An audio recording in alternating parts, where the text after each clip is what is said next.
ننګرهار کې د کرنې اوبو لګولو او مالدارۍ وزارت له لوري تازه راستنه شوو کورنیو سره د مرستو لړۍ پیل.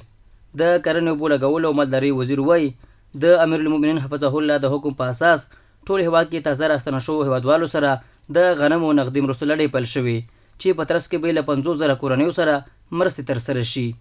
بیا شیخ صاحب مبارک سو هدایت وکړل. یو هدایت دا و چې د مهاجرین چې نوې راغلي دي دا خو هم چې یخ واورو باران تیم او موسم ورسېدل باید د دوی سره نقدي کومک وشي. په هغه جمله کې 50,000 کورنۍ ته موږ ورته کومک رسو. دا کومک چې دی دا غنم او دا روپۍ خاص د بیت المال دی دا چا له خوا کومک نه رسوي.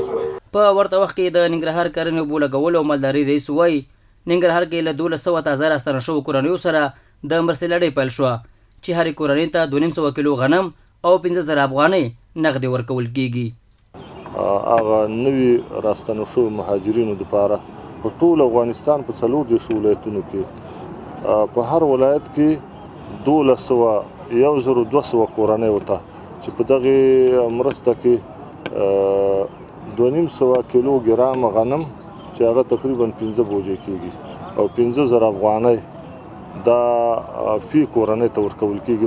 بل لور ته یو تن مرسته اخیستونکی په ترلاسه شوې مرستې د خوښۍ ترڅنګ هیواد ته راستنېدونکو کورنیو سره د لا زیاتو مرستو غوښتنه وکړه. اسلامي امارات څخه ډیره مننه کوو چې دا امداد راته راکړو.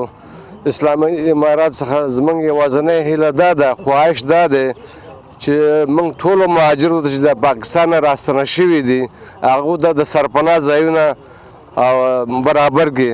د کرنې اوبو لګولو او مالدارۍ وزارت د مسؤلینو په وینا له بېلابېلو هیوادونو څخه تر دې دمه هیواد ته 4.5 میلیونه کډوال راستانه شوي دي.